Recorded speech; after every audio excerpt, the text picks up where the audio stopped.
On est parti sur le Karting de Genk de la Home of Champions. Rendez-vous pour l'avant-dernière manche au programme de la catégorie X30 Senior. C'est ici le moment ou jamais, évidemment, avant l'étape décisive qui nous réunira sur le coup de 17h10 pour la finale B et 17h35 pour la finale Senior A. Rendez-vous donc est pris. La catégorie donc, qui se verra décerner ses trophées au top 3 sera sur le coup de 18h30, juste après celle des juniors. En l'état, c'est un duel royal, comme un avant-goût de finale qui nous attend, chers amis, d'ici quelques instants.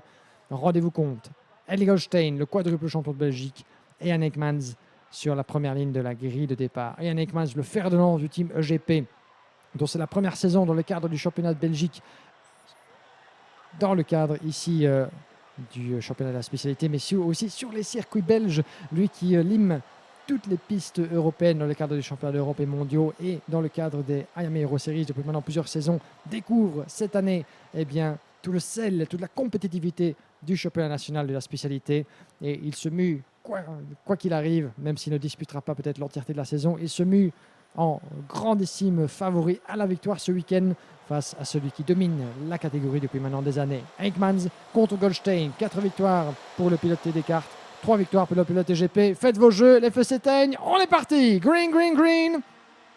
Eekmans regarde sur sa gauche, où est Goldstein à l'extérieur. Il protège l'intérieur de la ligne avec le soutien de ses équipiers, puisque juste derrière sont prêts à plonger Mirko Wouters et Julian Kamen.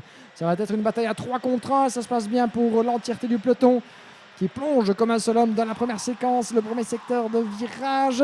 Eekmans a pris la tête et le rejoint. Je pense que c'est Julian Kamen qui s'est frayé un chemin là-bas jusqu'en deuxième position. Ellie Goldstein 3, Mirko Wouters c'est 4. On va refaire le pointage à l'assaut du virage le long de l'Europalan, à une droite de l'autoroute qui longe le karting des Fagnes. Vous le voyez en tête, le duo, voire même le trio des pilotes GP qui va mener la V10 Europilote Descartes. Goldstein en deuxième position à l'assaut du virage. Oh, une légère tamponne là-bas de la part d'un des pilotes contre un autre représentant du pilote VDK Racing. On va y revenir. 10 minutes plus un tour. Un premier de bouclé. Eekmans. Mirko Wouters, c'est bel et bien lui qui est deuxième. Troisième, l'espace d'un instant. Julian Kamen était passé devant Ellie Goldstein, mais le pilote du constructeur italien Descartes vient de repasser devant. Belle manœuvre de la part de Ellie Goldstein, le champion en titre de cette catégorie. On va voir ce qui va se passer entre ces deux-là. Mais quoi qu'il en soit, la bataille sera on ne peut plus serrée jusqu'au terme de cette manche qualificative. Goldstein qui tient pour l'instant en joue Julian Kamen. Puis nous avons le 375 juste derrière. Lawrence Steiger du team Falcon, le team sœur, le team satellitaire de la formation PDB de M. Peter De Bruyn. Milan Marzak est 6e, devant Hugo Besson 7, Delano Wellens, Dilano Deckers et Nigel Hendricks ferment le top 10. La bataille est lancée et elle sera rude. EGP contre TB Kart. La formation de la famille Eekmans contre le constructeur italien. Ellie Goldstein, champion de Belgique et champion d'Europe à la X30 en titre, face à la nouvelle garde jaune fluo du côté de GP. Et Jan Eekmans, Mirko Wouters qui tente de protéger évidemment la fuite de son leader, qui ne rêverait pas mieux que d'une 4e victoire, alors que Goldstein reprend la 2e place. Ça se passe dans le virage numéro 9. Goldstein savait qu'il n'avait pas de temps à perdre, sans quoi Eekmans aurait été inattaquable. Et regardez qui fait de même dans le virage suivant, la courbe 9 devant les tribunes. Bien joué de la part de Lawrence Steiger qui prend le meilleur sur Julian Kamen. 2 courbes de dépassement pour les protagonistes de tête.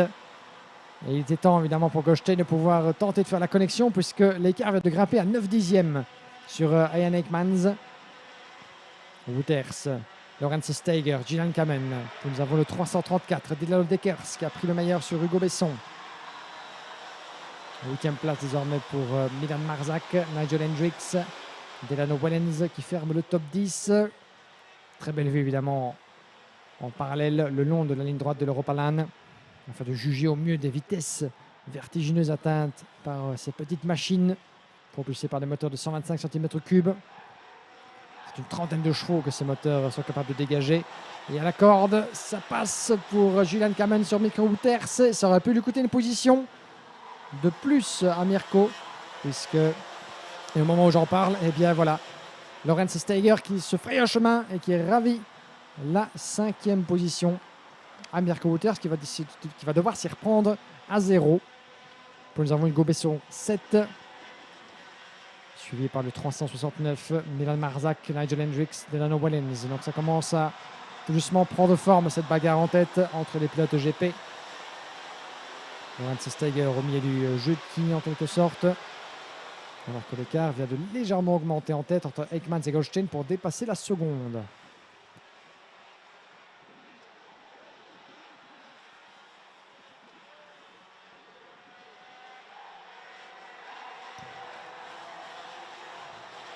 Ça va être intéressant de voir ce que le pilote télécarte Lorenz Steiger peut faire. Il n'a jamais été à pareille fête depuis l'entame du week-end, peut-être avec des pneus neufs une partie pour Lorenz Steiger. Où était-il sur la grille de départ? Il était 7e. De là, et le voilà qui passe juste devant Julian Kamen pour le gain de la 4e place. Bien joué par le numéro 334. Et il s'agit de Dylan Decker, autant pour moi. Dylan Decker, sinon pas Lorenz Steiger. Lorenz Steiger qui est juste devant, sous les couleurs du team Falcon. C'est bel et bien Dylan Decker qui défend le team de Thierry Delray. Et le voilà qui a pris le meilleur sur Julian Kamen pour la 4e place. Alors, une seconde désormais toujours entre Ekmans et Goldstein. Un écart qui ne faiblit pas. C'est une belle confrontation à distance, mais un avant-goût en tout cas de ce qui peut nous attendre en finale. Dans une configuration similaire. Le team GP qui forcément évolue à domicile en quelque sorte. À Genk. Ils connaissent ce circuit comme sa poche, comme la plupart évidemment des protagonistes d'expérience de cette classe X30 senior. Il n'empêche que plus les pilotes connaissent et qu'à la corde passe superbement Dilano Deckers sur Lorenz Steiger. Changement de position, Deckers est désormais 3, Lorenz Steiger est 4. Et à force de visiter une piste comme Genk, que ce soit dans le cadre du championnat de Belgique avec la CIK ou avec la Yamaha Euro, évidemment les pilotes les plus expérimentés, je pense à Eli Goldstein et aux pilotes VDK comme aux pilotes GP. L'expérience évidemment qu'ils ont de ce genre de piste où ils s'entraînent évidemment entre les week-ends de course est immense, ce qui rend la tâche d'autant plus difficile de pouvoir faire la différence ou justement parvenir à maximiser son setup, parvenir à mieux comprendre le tracé. C'est un peu comme en Formule 1 par exemple où chaque année, ou du moins il fut un temps, Barcelone était utilisé comme un circuit d'essai par les écuries durant la période hivernale, ce qui fait que les pilotes connaissent chaque centimètre du circuit de Barcelone, même si cette saison, il a un peu évolué avec la suppression de la chicane. Ce qui n'empêche que des pistes comme Barcelone, mais aussi Bahreïn, évidemment, terrain d'essai favori de bon nombre de pilotes et écuries en F1 chaque saison. Elles font partie de ces pistes, évidemment, qui au bout d'un temps sont certainement connues bien mieux par la plupart des pilotes, même si de nos jours, ce genre d'expérience acquise par les essais grandeur nature en piste sont un petit peu, on va dire, limités, on va dire compensés. Le manque d'essais est compensé par des heures et des heures accumulées en simulateur. On parle bien sûr d'une autre échelle, mais en tout cas, c'est une analogie qui pourrait se retrouver ici avec une piste comme Genk. C'est une escale hautement appréciée depuis des années par le karting à l'international. Une piste d'essai, on va dire, qui se révèle très complète de par son layout, de par les challenges qu'elle procure. Oh, et crevaison là-bas. Oh, aïe, aïe, aïe. Et c'est un tout droit pour le 366. Nigel Hendricks qui manque de peu le mur. Ah, ça s'est bien terminé. J'ai eu un petit sentiment, un petit frisson qui m'a parcouru les chines là, parce que je me demandais où Nigel Hendricks allait terminer sa course folle. Et semble-t-il une crevaison ou alors une casse mécanique, mais je pense qu'il s'agit d'une crevaison puisqu'il m'a semblé voir comme un lambeau de pneus voler dans les airs juste avant le freinage du virage numéro 1. S'agissait-il d'une crevaison ou alors d'une rupture du circuit de freinage? Quoi qu'il en soit, je pencherai en tout cas pour l'option crevaison pneumatique à confirmer. Mais que ce soit freinage ou pneu, Nigel Hendricks qui occupait une belle 10e position, 8e place même, s'est retrouvé complètement passager de son châssis. Voilà, dommage pour le pilote britannique Nigel Hendricks qui volait certainement vers son meilleur résultat du week-end. Nigel Hendricks qui évolue ce week-end, le numéro 366, sous les couleurs du team BRS Racing. On est de retour avec non plus le leader, puisque Ian Ekmans n'a fait qu'augmenter son avance. 1 seconde 6 désormais. Vous l'avez vu dans le coin de l'image, le pilote de GP. Nous sommes dans l'avant-dernier tour, mais pour l'instant, ce qui compte, c'est le gain de la deuxième place. C'est Ellie Goldstein. On voit justement Dylan Decker se revenir dans ses rétroviseurs plus que jamais. Et nous ne sommes pas encore dans le dernier tour, chers amis, puisqu'en effet, le chrono n'est pas encore arrivé à son terme. La ligne est passée. Et regardez ce que propose. Ça, c'est intéressant. C'est intéressant de la part d'Ellie Goldstein. Il a compris que quoi qu'il en soit, il ne sera pas en mesure de rattraper Ian Ekmans. Et qu'il vaut mieux dans ce cas-là conserver le résultat plutôt que de continuer à défendre bec et ongle. Donc il a laissé passer sportivement Dylan Deckers, sachant que au niveau des chronos respectifs, je rappelle que Ellie Goldstein avait réalisé l'une des pole positions entre guillemets lors des essais qualificatifs. Il avait été le plus rapide lors du... non, parce que qu'est-ce que je raconte? Je parle ici des manches qualificatives. Autant pour moi, non, c'est bel et bien Ian Ekmans qui avait été l'un des plus rapides en qualification aux côtés de Sambalota et Alessandro Giudica qui étaient sortis avec la pole position. Pourquoi est-ce que je parle de ça? Eh bien parce que Ian Ekmans est en route vers sa 4e victoire, ce qui le mettrait à égalité avec Ellie Goldstein. Ce qui serait intéressant évidemment, c'est de voir le résultat parallèle, le résultat satellitaire de Ian Ekmans comme de Ellie Goldstein, puisque en l'état, si Ian Ekmans va chercher sa 4e victoire autant que Goldstein, la différence se marquera dans leur 5e résultat. Et en cas d'égalité parfaite, c'est le chrono réalisé en qualification qui fera la différence sur la position obtenue sur la grille de départ. Et dans ce cas-ci, si tel était le cas d'une égalité, Ian Ekmans se retrouverait devant Goldstein par déduction au vu de son meilleur chrono en qualification.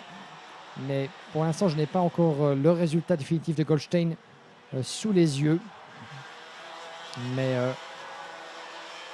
en théorie, vu qu'il a déjà 4 victoires, le drapeau à l'ami qui ça va pour Ian Ekmans, qui a fait le job. Il a fait ce qu'il devait, aller chercher cette 4e position, cette 4e victoire, 4 victoires en 5 épreuves, autant que Goldstein. Mais le pilote TB Kart, vous l'avez vu, l'a joué placé, il l'a joué stratégique. Et il y a fort à parier évidemment que cette 3e place dans les calculs au préalable était entièrement suffisante pour que Goldstein puisse confirmer cette pole position en vue de la finale.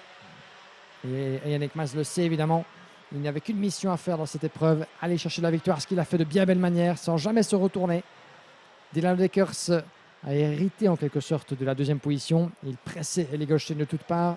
Le leader du championnat a choisi de le laisser passer pour conserver cette 3e place. Ce qui fait qu'au décompte final, je pense, si je ne m'abuse, que Ellie Goldstein va pouvoir terminer au-devant de la meute avec la pole position finale de cette catégorie. On y reviendra d'ici quelques instants une fois que les résultats seront officialisés. Ian Ekmans s'empare de sa 4e victoire en 5 épreuves, autant que Ellie Goldstein, qui termine 3e. Ils encadrent Dylan Deckers, qui tient son meilleur résultat du week-end. Julien Camoni 4 devant Lorenz Steiger 5.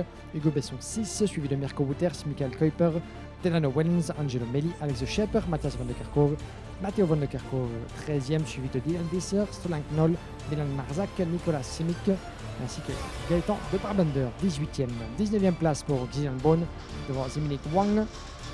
En dehors du top 20, nous retrouvons Ajin Djatic, Isabelle Abbas, Eduardo de Corte, Denis Bowman, Christopher Bengham, Ters Vorskor et 2 abandons vous signaler, celui de Nigel Hendricks et de Edouard Gurcia. Une petite pause, chers amis, et on se retrouve pour la suite et la dernière épreuve, dernière manche qualificative au programme qui verra s'opposer les groupes D et F de la catégorie senior.